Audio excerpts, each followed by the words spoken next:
All right, timeout. Tyler, who are we taking the timeout with today?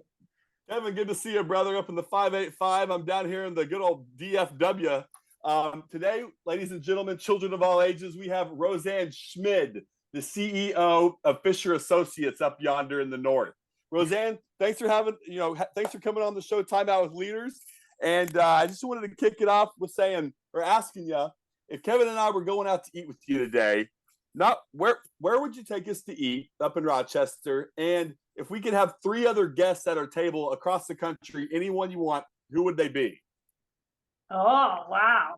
That's a great question.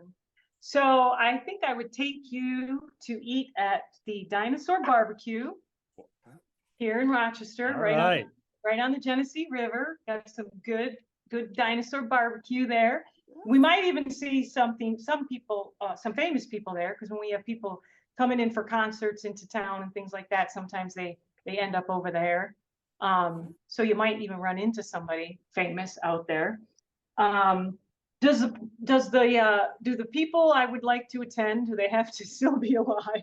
No, not at all. Nothing's off limits. Okay. First of all, I would invite Johnny Resnick from the Goo Goo Dolls. So I'm a big Goo Goo Dolls fan, and Johnny's from Buffalo, so not too far from Rochester. So I always try to make an effort to go see them when they're in town, and I'm a big fan. So I would invite Johnny. I would also invite. I'm a big music person, so I would invite Tom Petty if he was still around. One of my all-time favorites. Almost saw him when he was here the year before he passed. He usually came and I didn't. I'm like, oh, I'll go next year.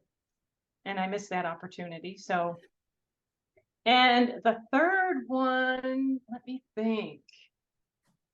I think I'd have to go with like Prince. Wow. Just loaded with musicians. Wow. I love it. All right, so then I have to ask, what is your favorite song of all time? What is the song that you could sing anywhere, anytime, and just put you in the best mood? American Girl. Ooh, that's a good one. Right on, Roseann. And what I gotta dial in here. What's your favorite Goo Goo Doll song of all time? Can I guess? You can guess. I'm gonna guess it's Slide. I do like Slide. Oh. I like Dizzy Up the Girls, the whole album, but I think I like Black Balloon, and I like Rebel Beat. Oh, right on. Baby's black balloon makes her fly. Yeah, dude, I'm in, Roseann. There you go. All right, and that's bold to pick barbecue from a man from the South, but Tyler has had dinosaur. Maybe I'm not sure how it stacks up with the Texas and the down yonder's barbecue, but it's good for up here. I know that. It's good for us Northerners. Exactly. You bet. Exactly. That's too funny. Well, Roseann, I wanted to also ask, because you're kind of this architect and an engineer, and you know spaces and you know billboards, because we drive by them all the time here on 390, 490, and 590. If you were to put out a message to Rochester and maybe like your motto or your daily intention, what would you put on that billboard that everybody drove by every single day to get them thinking or think differently for the day? I would say something to the effect of, be kind to everyone, because you don't know what they're going through. Dude, that sums it up right there, right? If we could, probably understand folks rather than be right and wrong all the time. It's I love it. And dang, be kind to everybody. That's pretty simple and hits you in the chest, Roseann. Well, and I think I practice this in our workplace as well, is, if somebody maybe isn't performing the way they should be, right? The first question I always ask is everything okay? Because home life impacts work life, and work life impacts home life. And as much as we try to keep it separate, it can't, right? Psychologically, mentally, we carry all that with us. And I always like to ask that question first, is everything okay? And if the answer is yes, then I'm like, okay, then let's talk about where you're struggling, right? But the struggle might be something totally unrelated to their performance. Mm-hmm. And it's just being that emotionally intelligent to understand that it could be something else unrelated to the job itself. And I think what you're kind of talking about is something that I had to learn, I guess, because coming from past generations and having influence from my grandparents and my father, I had a different view. I was led to believe that I could separate work and life, you know, where they say leave that at the door and you're at work now. Did you always know that home and life that were synonymous or one and the same, and life is no balance, there is no blend, it's just life? Or was that something that you kind of learned throughout your career and your journey? I think it's something I learned throughout my career and my journey. I think I felt like if I kept things bottled up and didn't share like what I was experiencing at, you know, at work with my family and vice versa,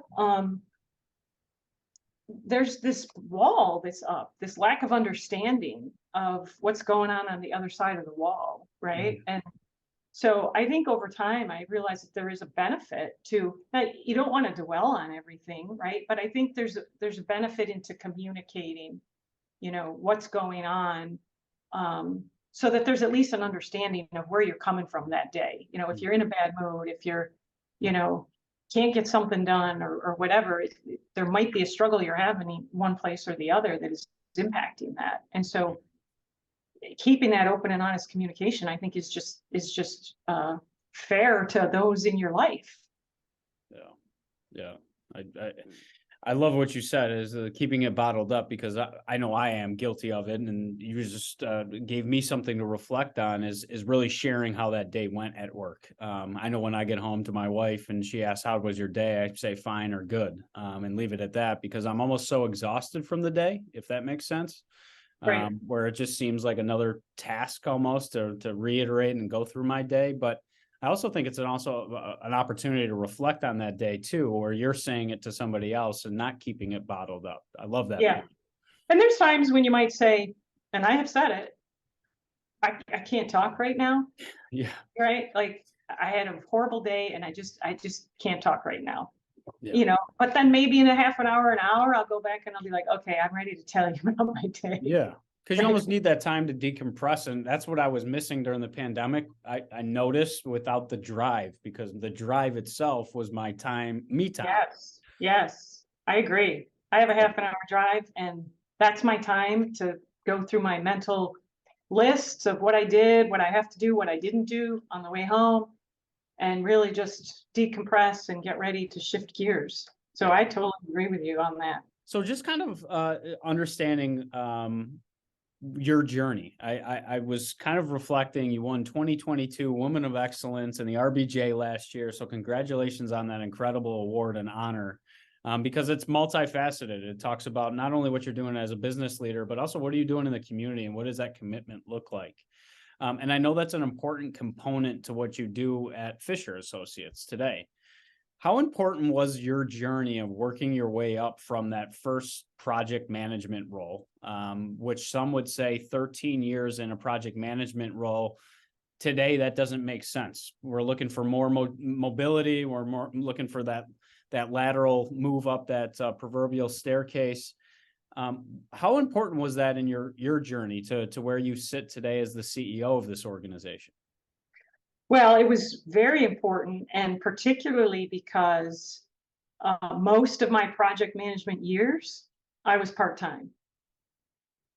Wow. So I was part-time for 13 years when I was raising my children, I worked 3 days a week. And so to me, it was monumental to be able to be a project manager working part-time.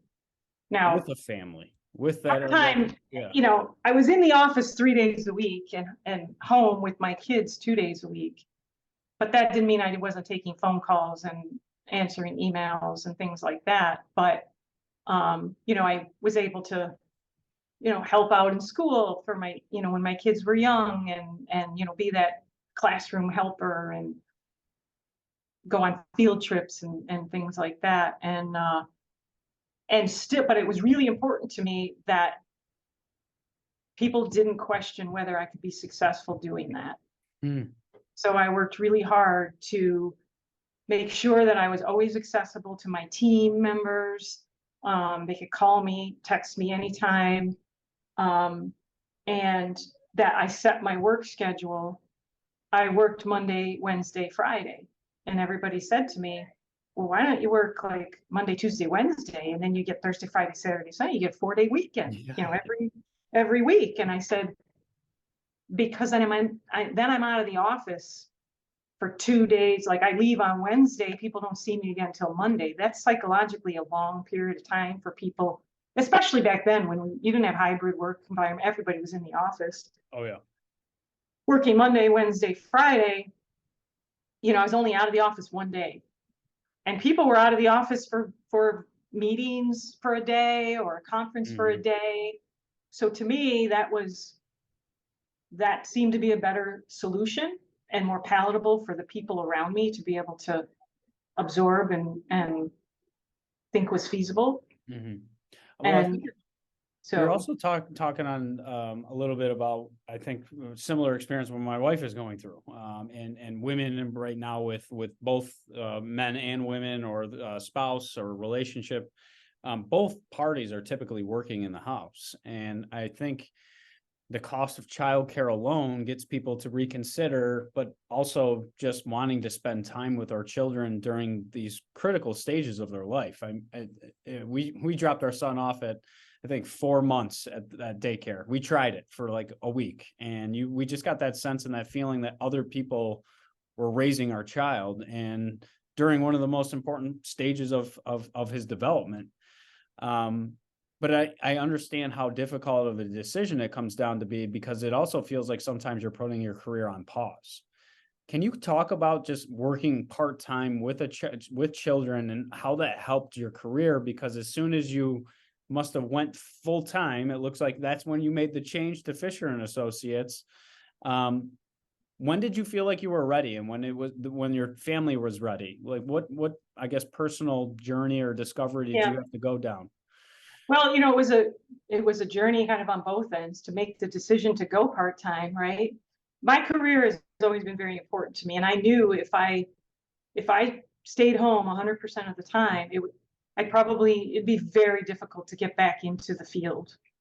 And so I knew I didn't want to do that, because my career, I knew I wanted to go back into, my career at some point. Mm-hmm. And so for me, the option was, I got to try to make this part-time thing work. And actually, I think it was a great experience for my kids to see.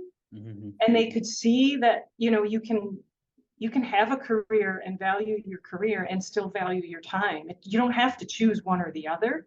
Yeah. That you can have both, and it can work. And, I took them to, we'd have certain ribbon cuttings for projects. If we had a bridge opening and we were cutting the ribbon, I'd take my kids, and then of course, then every bridge from that moment on was Mommy's bridge. Is that Mommy's bridge? Is that Mommy's bridge? Like, no, that's not Mommy's bridge. The other one is Mommy's bridge.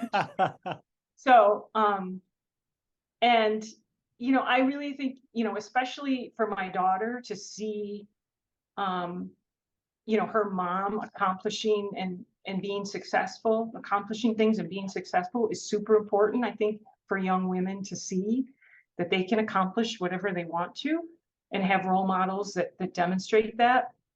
And I also think for my son, to see, kind of what he might want in a partner in life, right?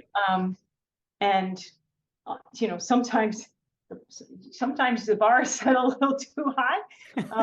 He's like, Mom, I want somebody that can have deep conversations like you and I have. I'm like, well, okay, well, I don't think you want somebody exactly like me, but I appreciate that you value me. So I think just setting that example for your kids, whether they're male or female, for my son to know that my husband was there to balance it out, right? And he had a role, probably a more active role in home life than maybe some other men typically might. And so my son got to see that too, right? Like, well, mommy's going to be home late, so daddy's making dinner tonight or whatever, right? It's that blend of roles Exactly. and And it's almost that responsibilities. balance between both parties, because in my household, my father worked unconscious, himself unconscious, and my mom was afforded the opportunity to stay at home. So that was kind of, and that was after the same in both sets of their parents. So only fathers worked, moms did not. And that's kind of not what I expected, but it also put a lot of pressure on me in saying, holy cow, I have to now do this because I see why it's so valuable to have that time. But it is a blend. And I think it takes a community or a village now to raise children. So we have my mother-in-law that watches them a couple times a week. We do daycare. But I think now he's more prepared and ready and I think needs it. Right. Where earlier on in his development, I thought it was way too soon. Yeah. But I love that perspective because it is showing your children these real life examples that work and life are both important, and what is a priority should not always be work. And we need to start prioritizing our home life because that makes us more effective in our professional worlds. So Yeah. you Yes. talked And about role models, Roseann, and I kind of wanted to ask, who are some influential individuals? Because I talk frequently about social boards of directors, influential parties, Tyler being one of them for myself. Who are some of those critical sponsors or mentors that you had throughout your career to really help you get to this position in which you are today? so let's touch on two. I have my childhood best friend, um, who I've known since I was 3 years old. Wow. She's about a year and a half older than me, but 2 grades ahead of me. And so she's the one that really, she went to Clarkson as well. And I went and visited her when I was still in high school. And that's when I really sort of, kind of learned engineering and, what she was going for engineering. And so it sparked my interest. And she has always been a role model for me. Her mother was a very active in women's lib back in the 70s. Wow. She was one of the first women to achieve a high position at the New York State Department of Transportation. She was really a trailblazer, and she was my second mom. And so my best friend and her mom both were very influential in my life, and helping me to get out of my shell a little bit, and really explore options in the world that I may not have considered otherwise. And then I would say more recently, Claire Fisher, the founder of Fisher Associates. When I came over to Fisher, I was actually recruited when I was still part-time over to Fisher. And I kept telling them, I'm part-time, right? I want to make sure like, why would you want me on part-time? Right? It had such a stigma to it that I was like, I'm part-time. And they're like, we know, but we need good project managers. You have a great reputation. We want you to come over. And so I came over, and I remember Claire wasn't there the first couple of days I started, and a few days in, she was back in the office, and she came over, and I stood up to shake her hand, and she gave me a big hug. I'm so glad you're here, she said, and she was just a great mentor and a great role model for women, for minority-owned businesses at the time. We were a woman-owned business at the time, and a disadvantaged business enterprise, which we've since graduated from those programs, which was her goal as well.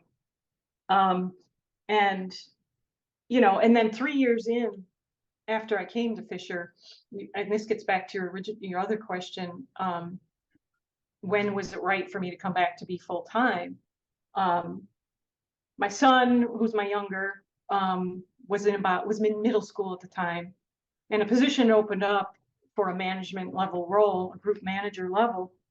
And I went and I said, if I'm a candidate for this position, I'll come back to work full-time. Wow. And they said, you got the job. And so I came back to work full time. Well, I'd gone back to my, obviously talked to my husband and said, look college is coming. Yeah. Our kids are older. They don't really want me helping out in the classroom in middle school, high school, right? It's more like, walk 10 feet behind me. And so I said, I think there's this opportunity. I could go back to work full time. And so we said, yeah, it's probably a good decision. And so that's when I went back to work full time as a group manager. And then the company, reorganized and kind of combined groups under umbrellas. And so they combined, highway design, bridge design, traffic engineering under transportation.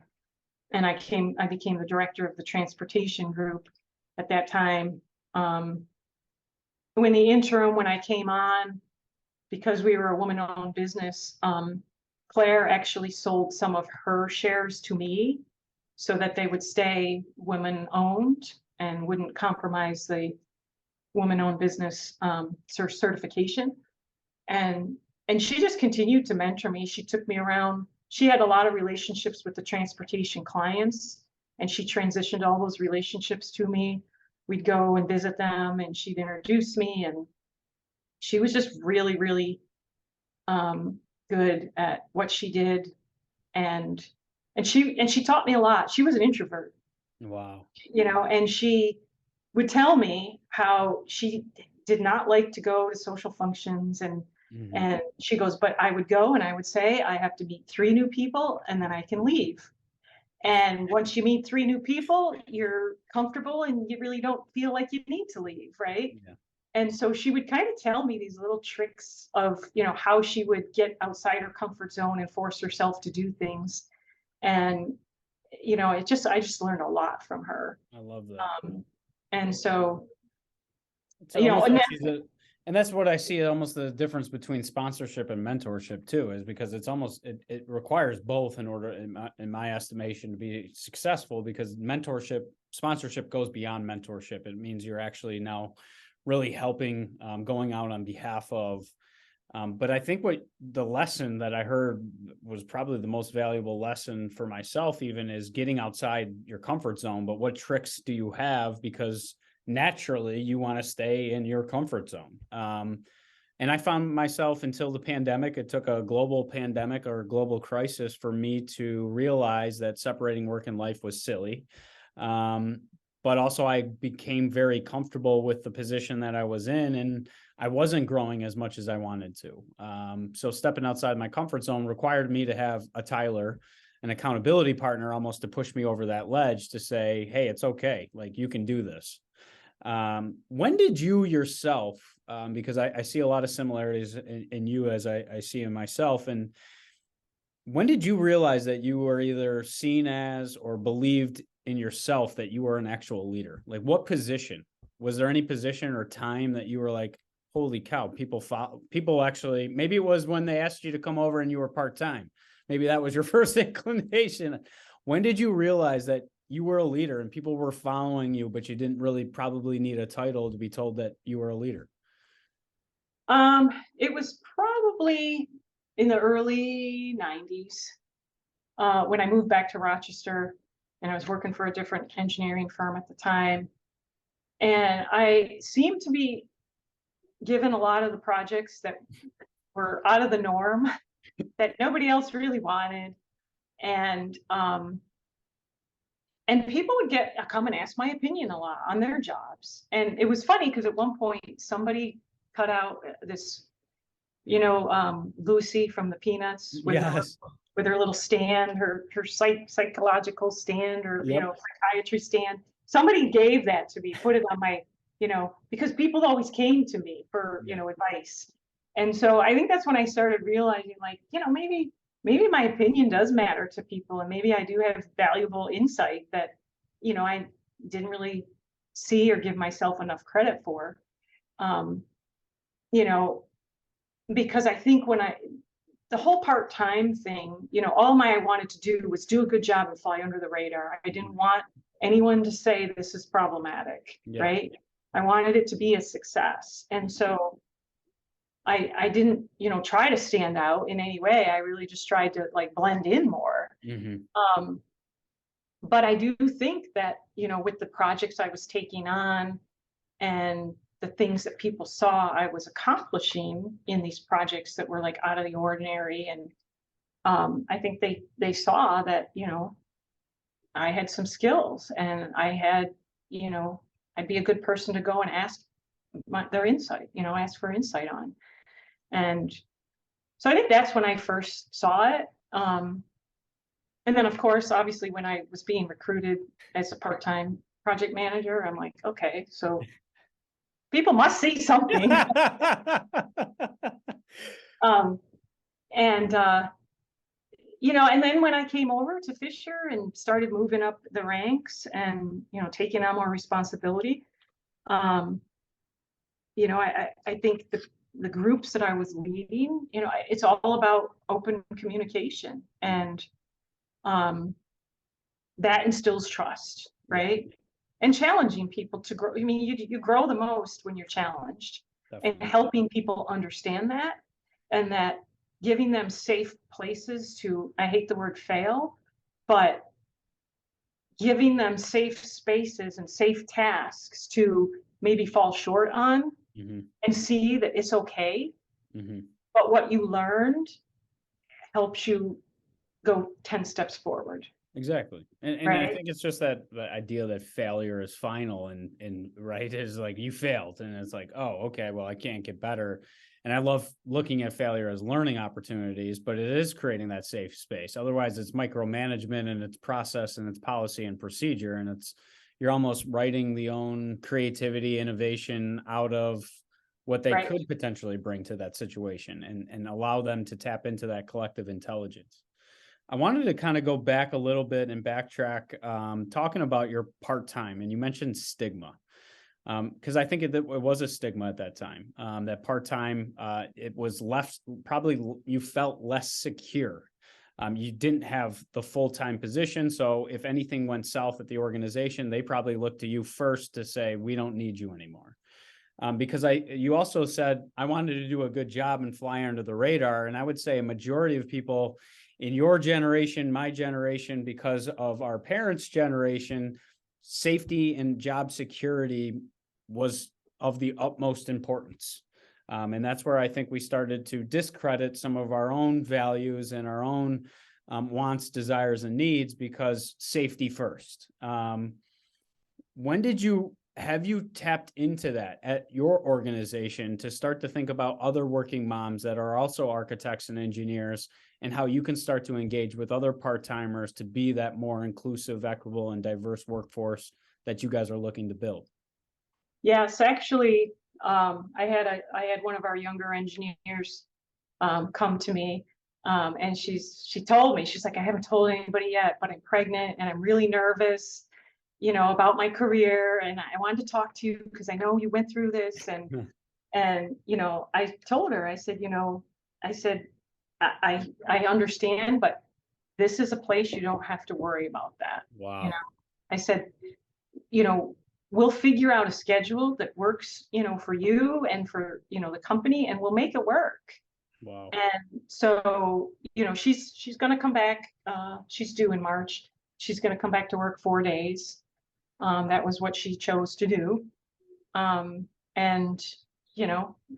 So I think it's super important to have those conversations with people. And I think it's a little bit, I think since COVID and now the hybrid work schedules and, all of that, I think it's not as viewed as bad anymore, I guess, with such a stigma. We have other part-time people too. So I just think it's super important to have those conversations and to convey that and to let your people know that, we are a place of inclusiveness, and whatever your situation is, come talk to us. We'll figure something out. It's amazing to hear. I have a question, but what you said was, we will make it work. And I think the old adage was, you will make this work. You have to fit the mold, right? Correct. Yeah. So just hearing that you say that we will make this work, that's just collectively working together to find something that's flexible. And I think that's really what people are just looking for, is the understanding, right? That I do have a life outside of work, that I do have children that I need to get to doctor's appointments and off the bus on certain days. And I want to go to their play and I don't need to show up late. But I think that's how we were told or taught over time and nurtured, that was performance. The people that went in early and stayed late, those were the people that were traditionally getting promotions. And like you, being a high performer, all of a sudden you are getting more work than everybody else because you were a high performer. And that leads to the same burnout, the same kind of backing away until you realize what I think your value is and the value that you have to add. Yeah. I wanted to talk about your daily intention, because it seems like you have an intention as a leader every single day, on how you carry yourself, because you're the first person that employee came to talk to about that event was to the CEO of the company. There's not a lot of CEOs that have that same open door policy that are actually getting that type of authentic, transparent, emotional conversation. What is your intention, and how are you able to build those types of connections with your staff that they even feel comfortable knocking on your door? I think part of it is, a lot of them knew me when I was that part-time project manager. And so that's when we first started developing our relationships. When I first came to Fisher, is a lot of the staff knew me then. And I did not change when I moved up, right? I'm still the same person. I'm still want to know about your family. I still want to know, what's going on in your life and what challenges, and I still want to help, right? So I think they just view me as a person. And I've always had an open door policy. I make sure I go around and I do, well, when people are here, it's a little more challenging now with hybrid, but I try to get around and I try to touch base with people and how's it going? How's your family? How's your kids? Tell me what's going on.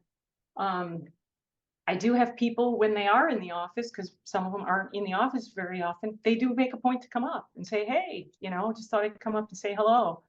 And that means a lot to me, that people see that, this isn't, there's not like Mahogany Row. It's not us and them. We're one company, and, no one is any more important than anyone else. I am not any more important than, the woman that sits at our front desk. I think she's one of the most important people in the company, answering the phone and sitting at the front desk and greeting people. Nobody's more important than anybody else. We need everybody to be successful and to be, a team. So what a unifying message that is, because I mean, again, you treat the same person that's vacuuming or mopping the floors as the same respect as yourself. And I think traditionally it's uncomfortable because I was title shy. I'll be honest. I never felt like I had enough value or had any reason, because I always felt your time was way more valuable than my time. Because that's what your W-2 would tell me, I guess, is what I thought. And whatever I had to add and whatever I had to say wasn't necessary, wasn't needed. I don't think I got that realization that you two are people at the end of the day until I did this podcast with Tyler as a passion project. And we have the same wants, desires, needs, challenges, stresses. And then sure, they show themselves as different symptoms, but it's always the similar issue. But you touched on something, is building that human connection and that bond. And you said they knew me then. But I also want to go on a ledge to tell the audience that I also think that they know you now, and you make that point that you are yourself and you're not acting in your role as a CEO. No. That you have pushed probably closer to. When did you get comfortable being 100% yourself in leadership? Because I talk about that as the most empowering moment of my life, when I finally saw the value of myself instead of allowing businesses to tell me how valuable I was. When did you realize that being yourself was 100% okay? I think that I've never been a person that is going to put on a front. And I've never felt like I got an advanced role because of who I pretended to be, Mhm. right? I always felt it was important to be genuine and and that this is who I am. And if this works for, position XYZ, then this is great. If not, then that's not for me. Yeah. Because I'm not going to put on a front and be somebody I'm not. I mean, I am not afraid to, wear the goofy hat at Christmas or at the Halloween party, or to, you know, sing the silly song in our fun events. And, it's who I am. Yeah. And I'm not afraid to show that to everybody else. I think it humanizes you. Yeah. Um, you have to be comfortable with being human and Yeah. being vulnerable. I think that's the biggest word right there. I think just vulnerable. I think it's the ability to go deeper than that surface level. How are you question? Or what do Yeah. you do? What do you do for a living is always our first question that we ask people in society. I don't know why, but it's traditionally, Right. what do you do? And You have to be, judge. I think you have to be humble and you have to be vulnerable. I think those are the two most important qualities of a leader. You have to be humble and you have to be vulnerable. And that will go a long way. It will help to build trust. It will help to open those relationships with people. It will take down that you against them wall. Mhm. And you have to be honest. And if you make a bad decision, you have to admit it. Yeah. You have to admit it because they know it, everybody knows it. So if you're not admitting, hey, you know what? This was a bad decision and we recognized it and we're changing course. Mhm. And I want, everyone to know. I think about what you just said back to all the actors, because there are actors out there that will change. They're the yes person. We all know those people, right? To get that's how they perceive themselves, as needing to work up that proverbial ladder. But you mentioned being honest. If you're not honest with yourself and you're acting and you're not being genuine, how can you possibly be honest to anybody else? You can't. You just put all that together and I was like, holy cow, that's 100% it. So if we are acting and we aren't ourselves, how can we possibly establish and build those, or humanize that relationship to build that trust when you're not even yourself and you're Right. asking that person for these personal stories about what is going on in your life? I love that. That's pretty powerful. Switching gears just a little bit. What are some of your favorite books that you've ever read? Do you have any recommendations to any of the listeners? Have you read any great books lately? Yes. One of my favorite books that I just read is Multipliers. Okay. And it talks about, as leaders, how we can multiply our people and their capabilities and their productivity, or diminish it with how we lead them. And it's a very simple read, but it's very powerful. And it really goes into the language you use, how it can multiply or diminish. And there's two types of diminishers. There's, the empire builders, and they're more intentional diminishers, and there's the unintentional diminisher. And I think a lot of leaders are unintentional diminishers. Mm-hmm. And so increasing your awareness about how you say things to people and how you're interacting with them. Is it elevating them and multiplying them, or is it diminishing them? Mm-hmm. It was a really good book. I think it speaks too, is because my friend, this was again one of my learning moments, where your intention drives your attention. So myself, a daily attention, a weekly intention, an intention before a meeting, whatever.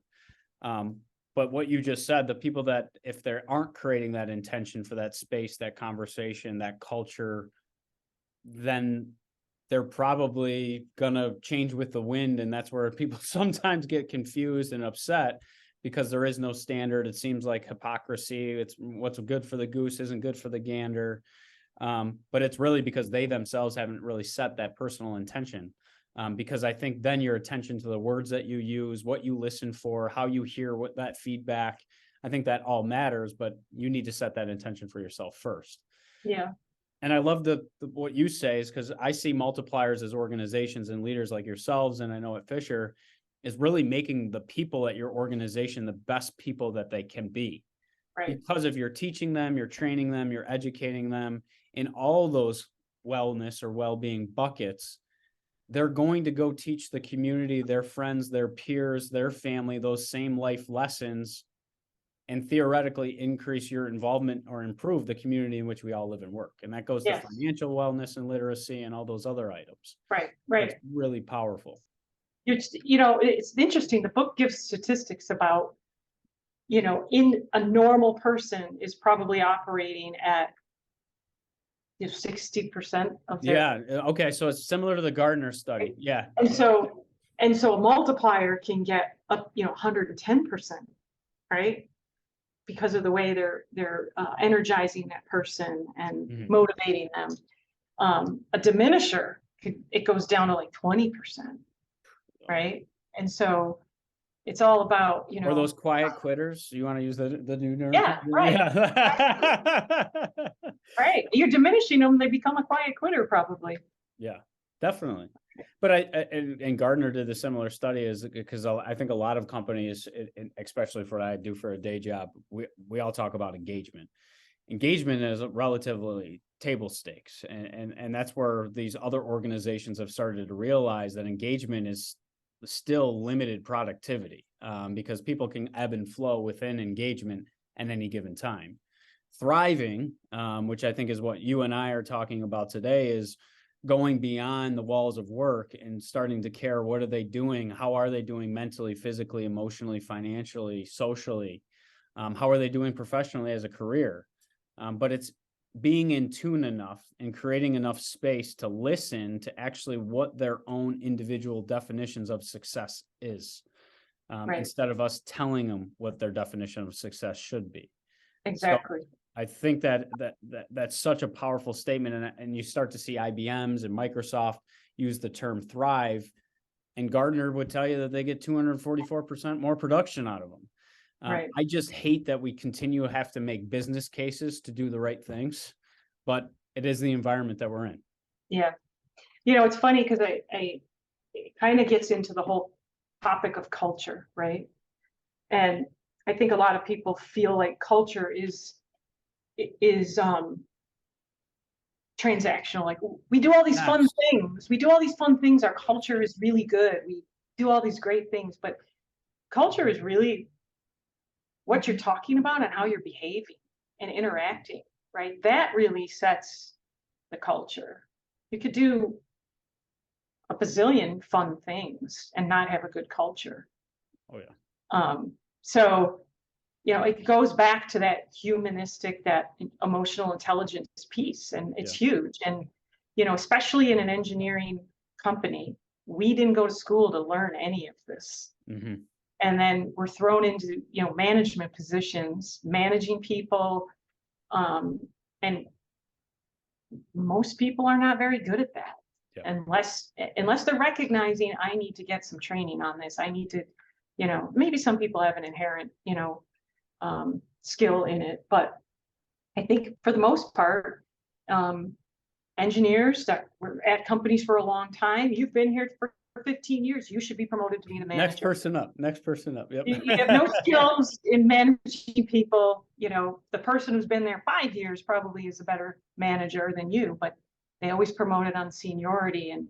And that's one thing at Fisher that we make a point of saying. We don't promote on seniority. We promote on skill. We promote on the person's drive, their career goals, what they're looking to accomplish, what they have the capacity to do, what they want to do. And we have a lot of young managers in our company because of that. That's so powerful though, what you just said, because that's why that's my motivation is I got obsessed with why do we promote who we promote, because then I saw the people that were getting promoted typically were the yes people that were non-confrontational, and that really upset me because it wasn't truly performance that was speaking for the role. It was what was making that person up the ladder more comfortable with who was going to be reporting to them. And that was infuriating. And yeah, I want to go back to the culture is not transactional, because I think it speaks to how we saw how linear we traditionally have seen human capital, right? That I can take any person, I can give them the same tools, tasks, and time, and I get the same output. And we all know that that is not in today's society, especially in a service-led world.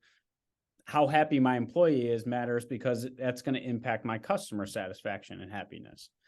Right. It's just it just builds on top of each other. But I think it starts with your intention about creating that environment that is inclusive, to allow people to feel open and willing to share their feedback and insights with you.